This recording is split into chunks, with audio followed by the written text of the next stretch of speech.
¿Qué mensaje le daría a los mexicanos que jamás le reconocieron ningún acierto? Esta gente que... Durante una conferencia de prensa, un reportero intentó poner al presidente Andrés Manuel López Obrador contra las cuerdas con una pregunta provocadora sobre los resultados de su gobierno. Sin embargo, AMLO, fiel a su estilo, respondió con una maestría que dejó a todos sorprendidos. Con datos precisos y una narrativa clara, desmontó la crítica punto por punto, demostrando los logros alcanzados durante su mandato y resaltando cómo sus políticas han beneficiado al país. Y dentro de los comentarios existía esta inquietud del público que decían, ojalá que el presidente nos pudiera decir que durante estos 6 años, ¿qué mensaje le daría a los mexicanos que jamás le reconocieron ningún acierto? Esta gente que dijo no hubo ningún acierto, pero muy interesante, ¿qué le diría también a la gente que no le reconoció ningún error? Bueno, a los que no reconocen ningún acierto, decirles que es su derecho, somos libres y no tenemos por qué reconocer nada a quienes consideramos adversarios. Hay posturas extremas, tanto de derecha como de izquierda, que rayan en el fanatismo, y eso impide ver las cosas, obnubila, y ya no hay remedio ante eso. Entonces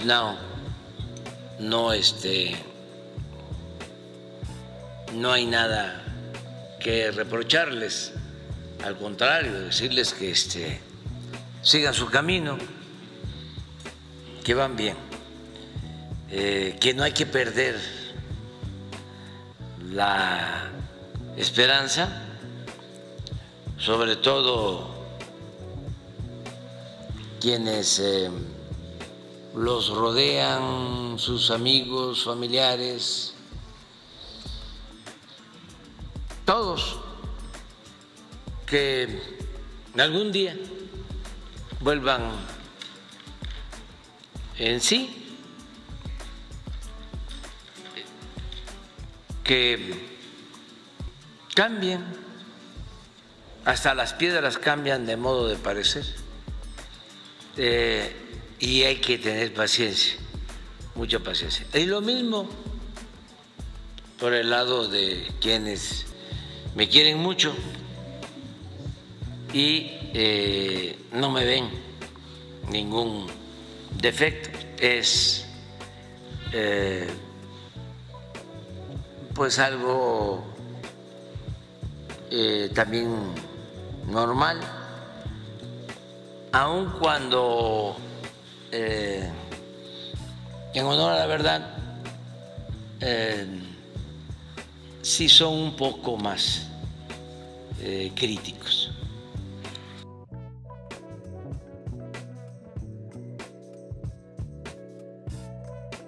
Cometemos errores. Lo importante es rectificar, no caer en la autocomplacencia. Y lo otro, pues que son, por lo general, quienes simpatizan con nosotros son rebeldes y pues son críticos, aunque no sean creyentes, son muy críticos. Y por más afecto, por más simpatías, siempre hay cuestionamientos.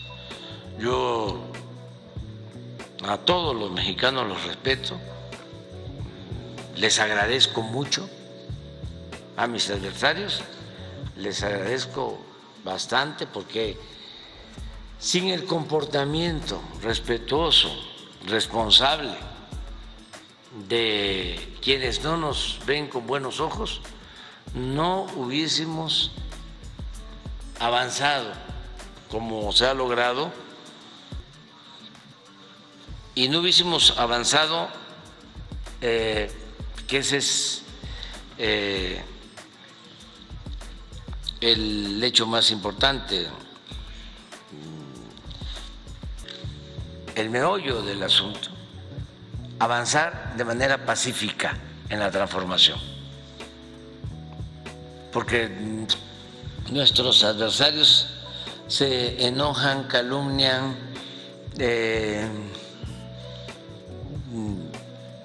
me insultan, pero no pasan de ahí. Traen a Zedillo, ¿no? Va a decir que ya es una dictadura México. Y es de risa. Sí, es de risa. Hacen el ridículo, pero no pasa de ahí. No llama a que se lleve a cabo una huelga de pago de impuestos. Por ejemplo, si le hicieran caso, a lo mejor, ¿no? Podría causar algún problema, una disminución en la recaudación, y eso nos afectaría. Pero no. Actúa en ese sentido de manera responsable. Que Krause diga de que ya se acabó la República y que se va a establecer una monarquía, también es de risa, ¿no? Que Aguilar Camín diga que ya hay una dictadura en México, imagínense el ridículo que hace alguien que hizo su doctorado en historia en el Colegio de México, de pena ajena, porque no hay rigor teórico, conceptual, es mucha la deshonestidad intelectual. Y así, por el estilo, ¿no? Pero no ha pasado nada, se ha portado muy bien. El New York Times, el Washington Post, el Wall Street Journal, Financial Times, todos se han portado muy bien.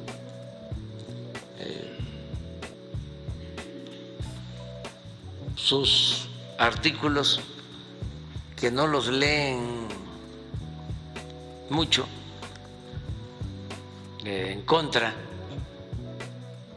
no han hecho mella. Además, nos han ayudado también a clarificar de que la prensa internacional es igual o peor de falsaria que la nuestra. Puede ser que sea más profesional, más objetiva la prensa mexicana. El caso específico de El Reforma, que es un boletín del conservadurismo mexicano, que el New York Times. Me quedo con el Universal si tengo que escoger entre ese periódico y el Washington Post. Desde luego que es muchísimo mejor el Financiero que el Wall Street Journal. Pero todo esto nos ha ayudado, ¿no? Porque antes,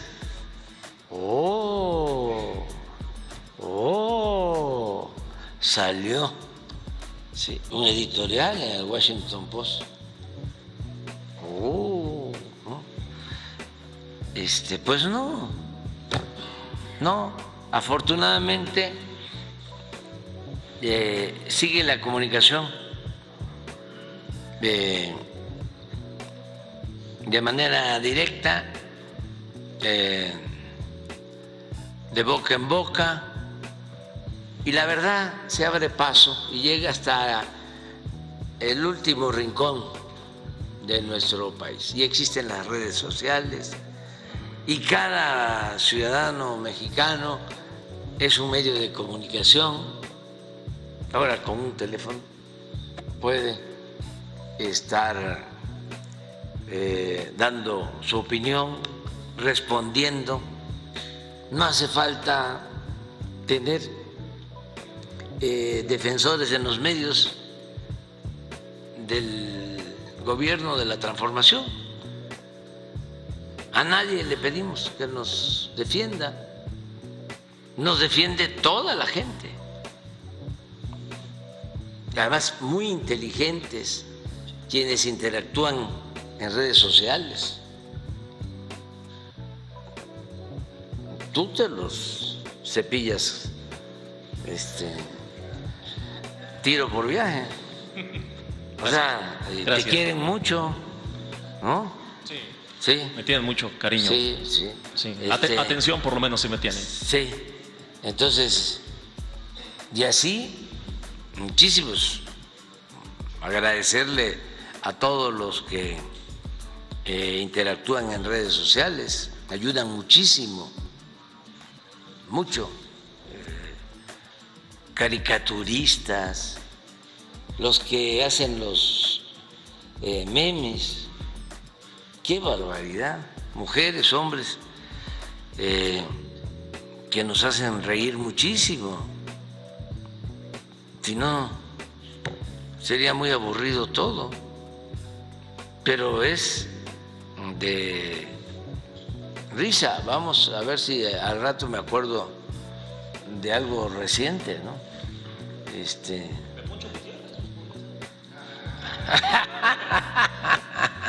Ponle algo ahí, ponle algo.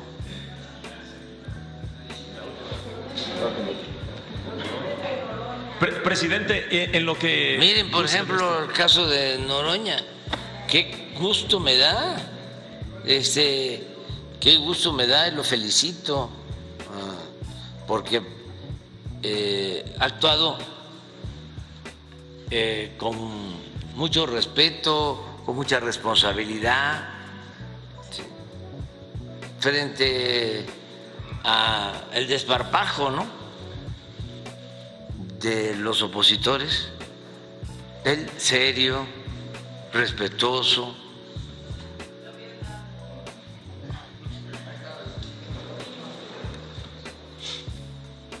Ahí está, Poncho.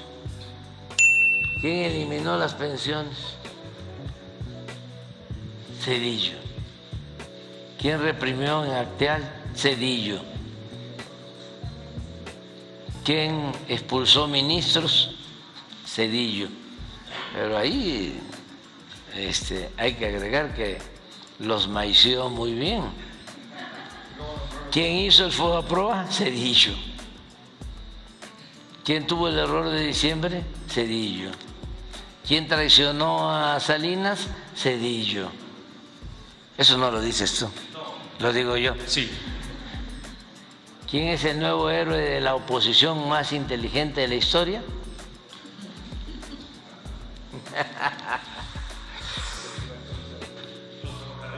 Falta, ¿sí? ¿Quién privatizó los trenes de pasajeros? Zedillo. ¿Quién se fue a trabajar con una empresa ferrocarrilera que se quedó con los trenes de México? Zedillo. ¿Quién tiene una pensión del Banco de México? Zedillo. Pero esos son, ¿no?, los que representan al apoyo.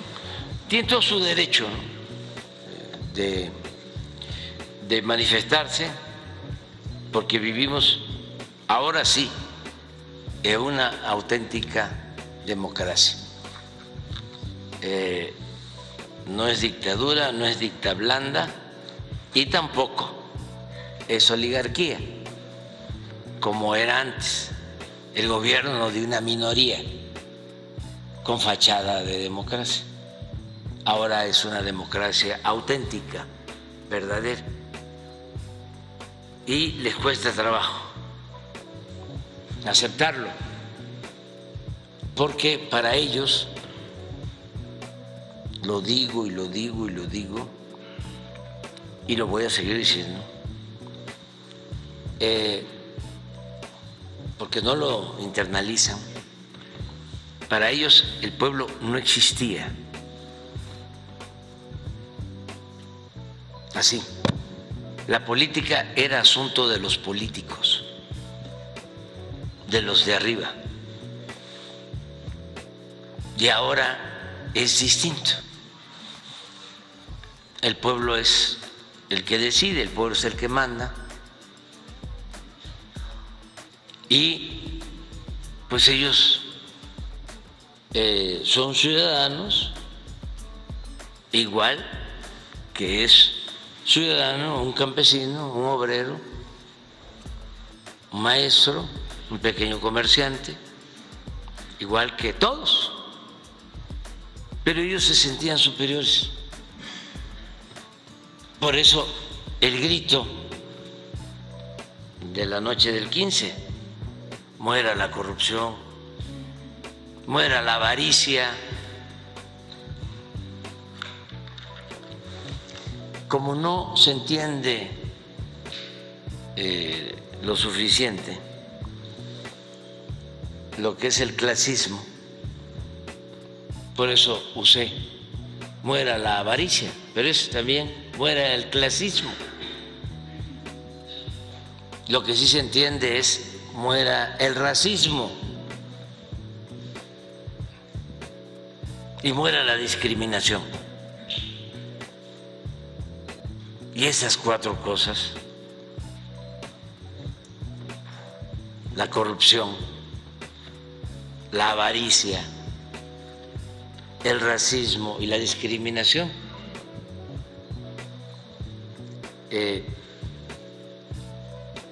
a quienes caracterizan.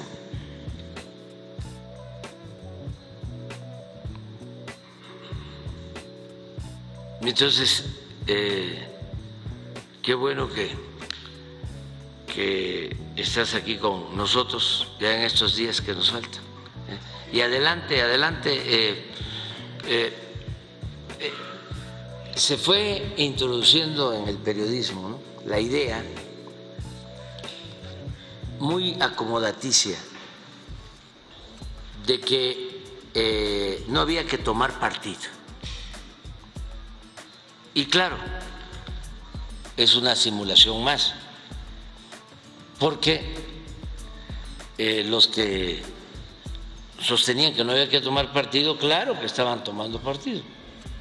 Los imparciales. Sí, independientes, sí, de la sociedad civil. Apartidistas. Apartidistas. Y resulta que el mejor periodismo en la historia pues es el periodismo rebelde, es el periodismo que sí toma partido, que sí se define por las causas justas. ¿De qué sirve un periodismo como el de Silva Gerso o de Volpi? Estoy hablando de la nueva generación, de los alumnos de Krause y de Aguilar Camín. Si no dicen nada, no dicen nada, no contribuyen a que la mayoría de los mexicanos conozca sobre la importancia de la democracia, sobre la importancia de la honestidad, sobre la importancia de la verdad, de la libertad, ¿no? desapareció.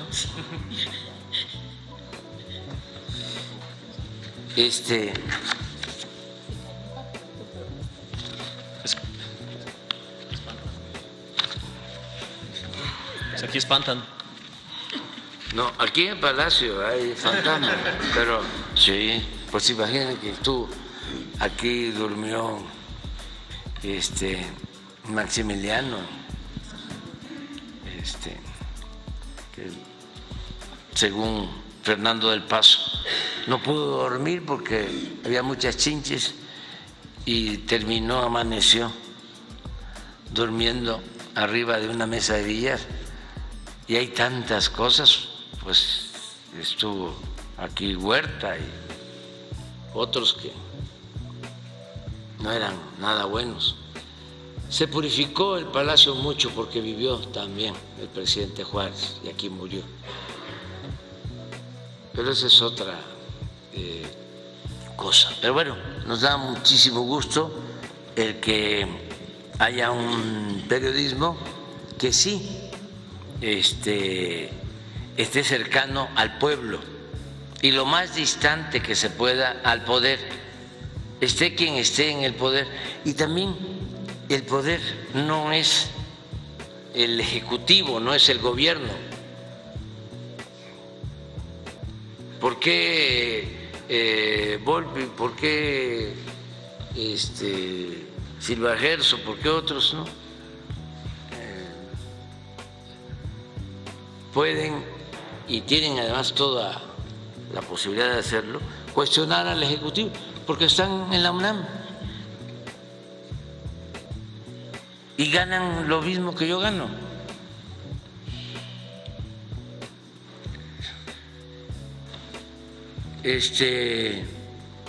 O como el caso de Krause y de Aguilar Camín, ¿no?, que reciben apoyo de los grupos empresariales. Y dice, no vivimos del gobierno. ¿Cómo no? Claro que sí. Nada más que antes recibían en exceso y además de eso tenían mucha influencia.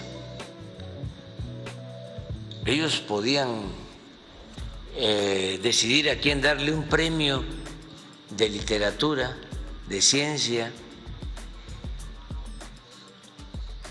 Estaban en todos los jurados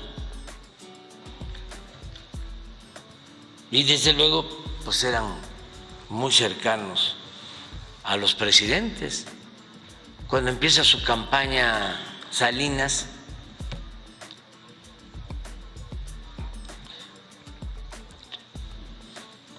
de manera muy consecuente la inicia en tren, porque todavía no privatizaban los ferrocarriles en Buenavista, y salen ahí en un vagón y va Aguilar Camín y los intelectuales con él. Y luego Aguilar Camín traiciona a Salinas y se va con Zedillo. Y también tenía un trato especial, no sé si se acuerdan ustedes, y así hay varias cosas. No sé si se acuerdan de dos hechos que son públicos. Uno, que en una conversación en televisión, cuando Castañeda ofende a el pueblo de Putla, Oaxaca, porque un hijo, una hija se fue a hacer el servicio social y él dice que era un pueblo, sí, no lo puedo repetir, pero bueno, se expresa de manera ofensiva. Dice, ¿te acuerdas? Están ahí los dos. que tú me ayudaste a que se fuera a hacer su servicio a otro pueblo. Le dice Aguilar a Castañeda.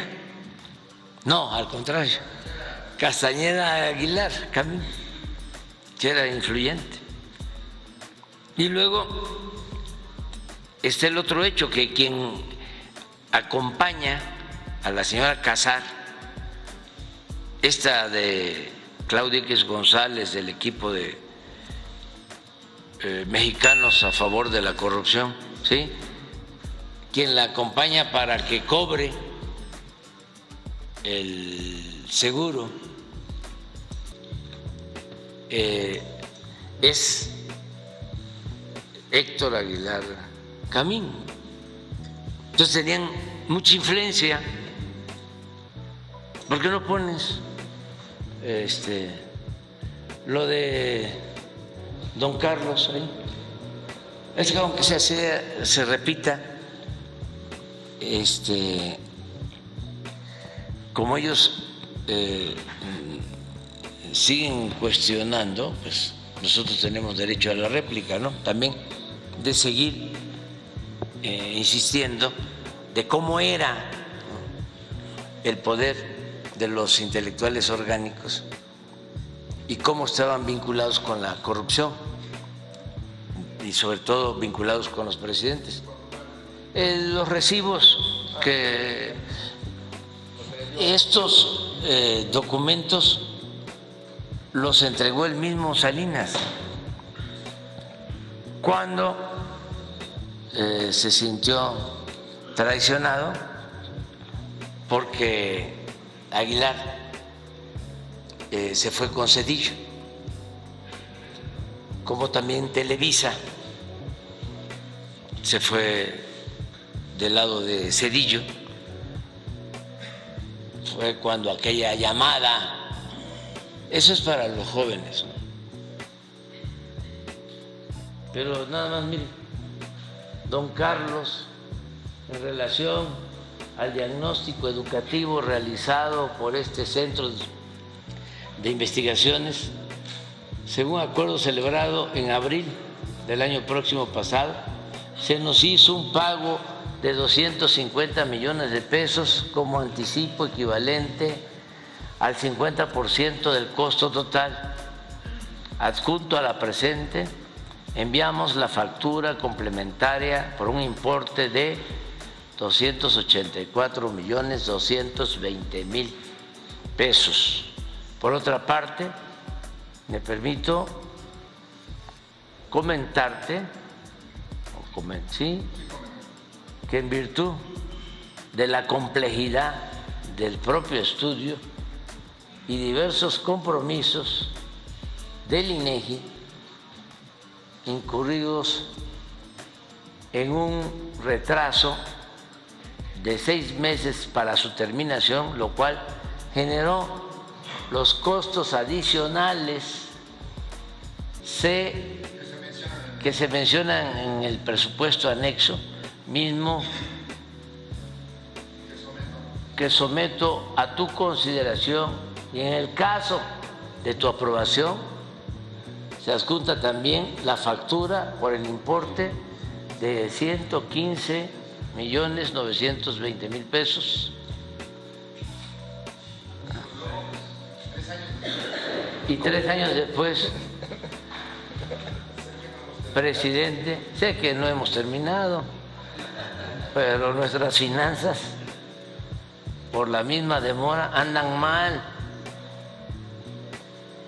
Si pudieras anticiparnos el saldo de la investigación, será una gran ayuda, solidaria, fraterna, generosa. Un abrazo. Entonces, así, y ahí siguen con lo mismo. No se puede esperar mucho de ellos porque esa es su naturaleza. Aguilar traicionó a Salinas y se fue con Zedillo, pero fue fuerte la traición. No es nada más el que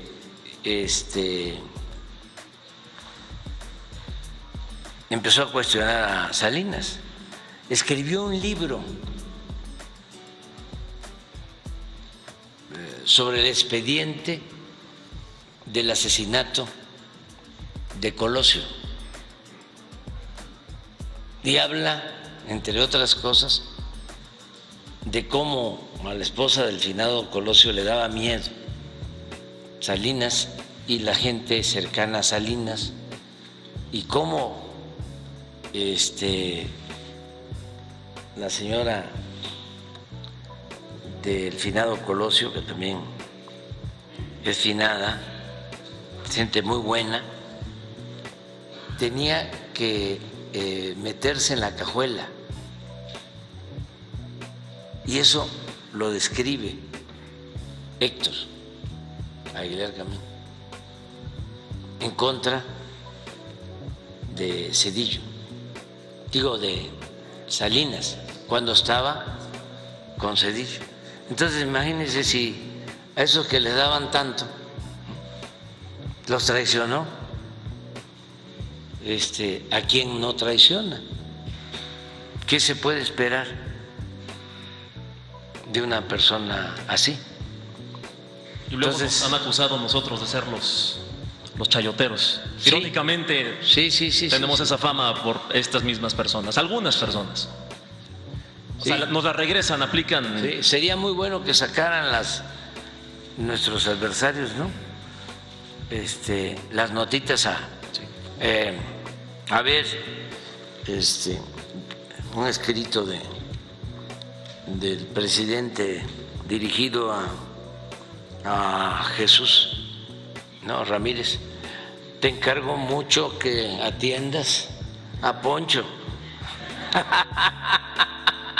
Me voy a quedar con esa frase, Jesús, por favor, ahí.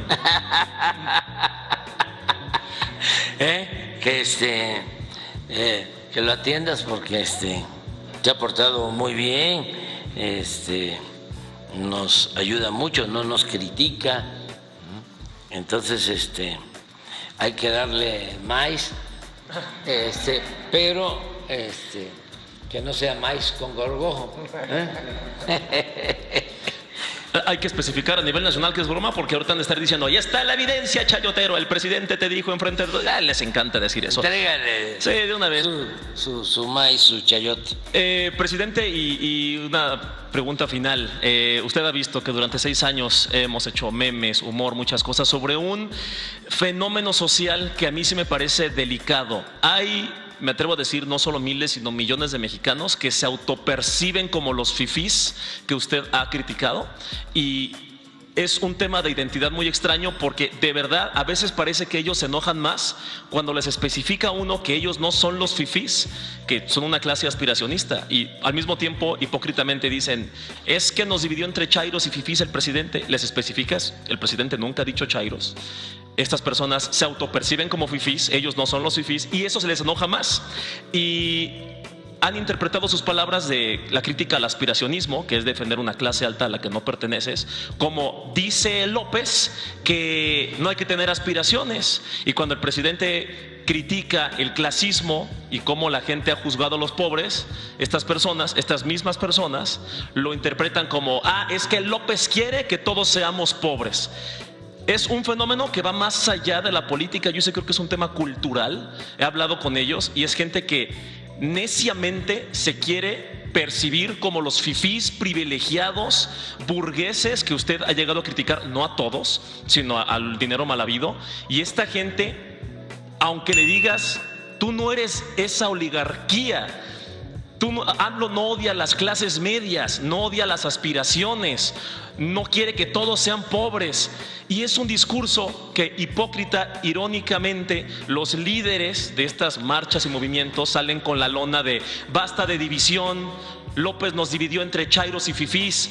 Pero cuando salimos algunas personas a especificar, es que ustedes no son los fifís, se enojan más, ¿no? Entonces me gustaría que, terminando ya, a punto de terminar estos 6 años, este mensaje a gente buena. Hay mexicanos muy buenos allá afuera que se han comido y comprado este discurso, gente muy buena, sí. Que piensa que usted odia las aspiraciones, odia las clases medias y que dice que todos deberíamos ser pobres. Creo que esto podría reconciliar mucho a muchos sectores de la sociedad.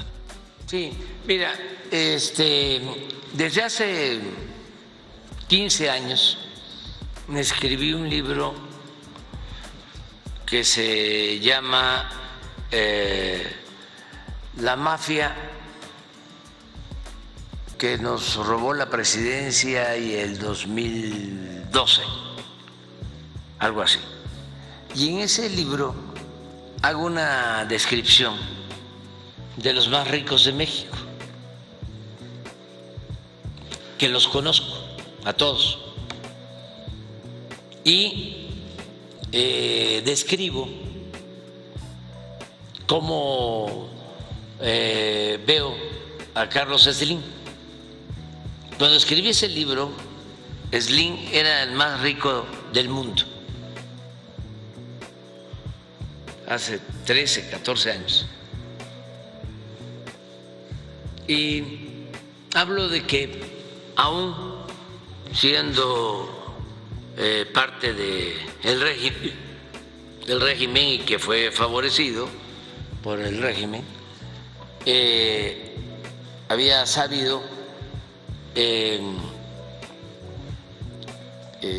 mantener sus bienes y los había acrecentado, pero que además tenía una característica que me agradaba, que era una gente austera, es decir, no fanfarrón, no fantoche. Y así es Slim. Conozco pues su casa. Una vez me dijo: ven que tengo unos documentos aquí en el buró de su cama.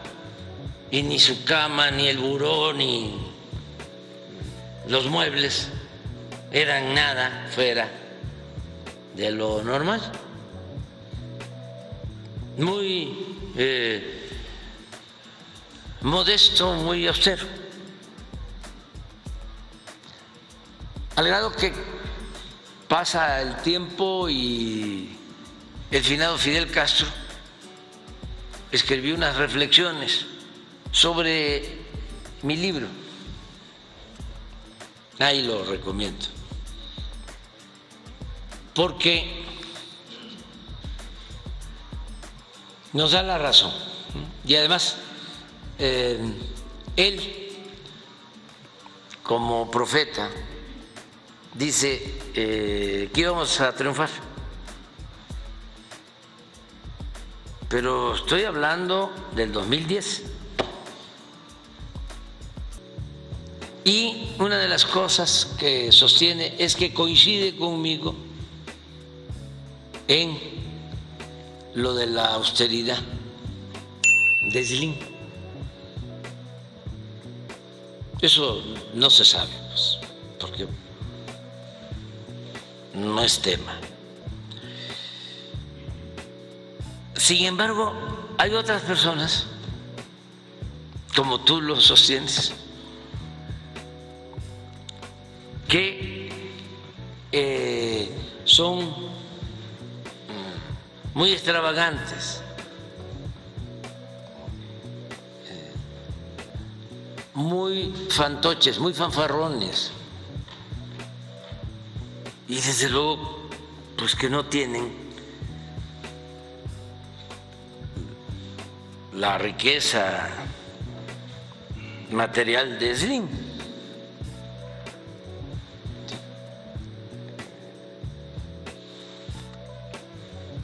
Sin embargo,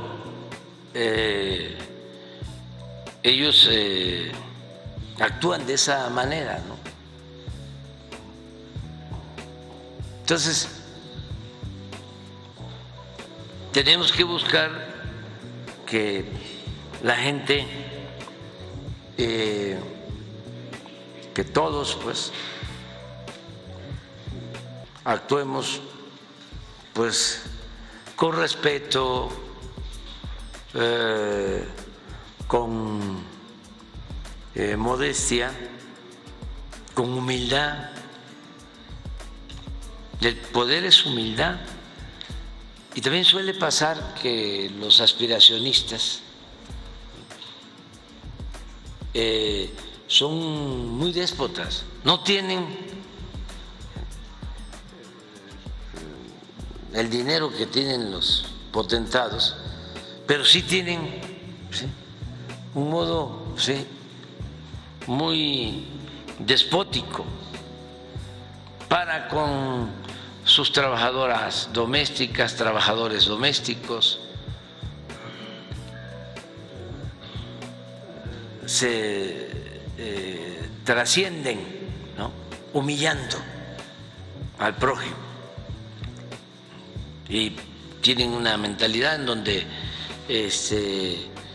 los trabajadores son flojos y cuidado, no me vaya a robar mi trabajadora doméstica, ya perdí mis alhajas, ya perdí mi collar, ya perdí mis aretes.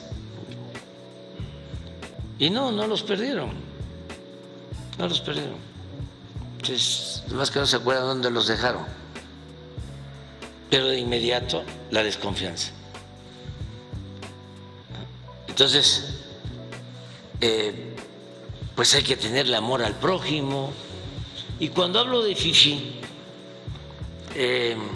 no solo es el aspiracionista, es que hay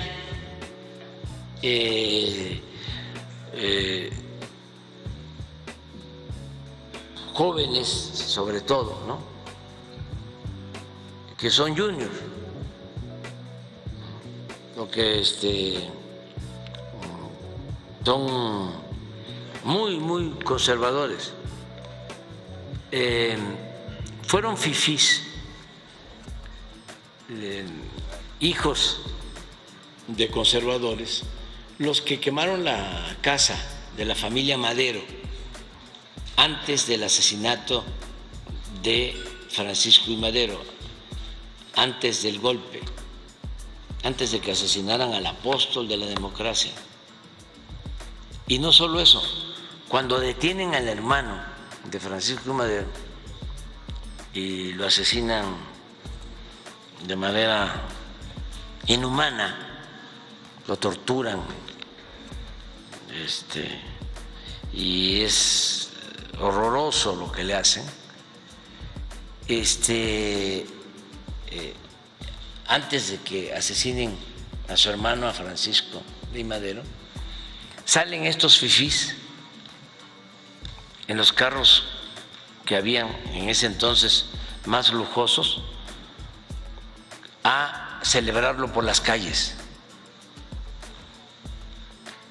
Entonces, eso está en la historia, lo tiene Alfonso Taracena en la historia de la Revolución Mexicana, son varios tomos. La verdadera historia de la Revolución Mexicana, editorial Porrúa. Que le vaya muy bien a la editorial Porrúa. Entonces, de ahí viene lo de fifí.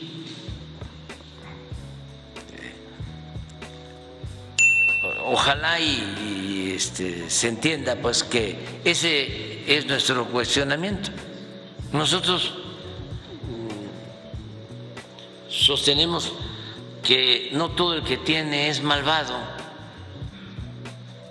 El que logra un patrimonio con esfuerzo, con trabajo, de conformidad con la ley, merece respeto. Ese ayuda, invierte, corre riesgos, genera empleo. Nosotros estamos en contra de la corrupción y de la riqueza mala vida. Y por lo general todos esos aspirantes a fifís, todos esos, a la primera que tienen una oportunidad, cometen un acto de corrupción.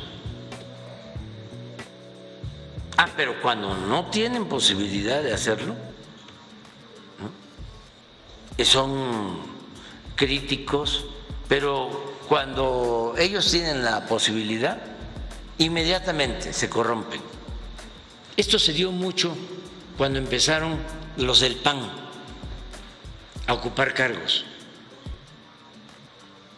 Decía, qué barbaridad, qué corruptos los del PRI, decían, ¿no?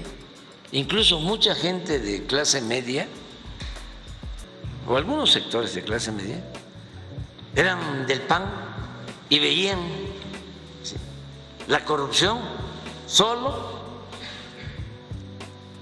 en el PRI, así muy a lo hipócrita.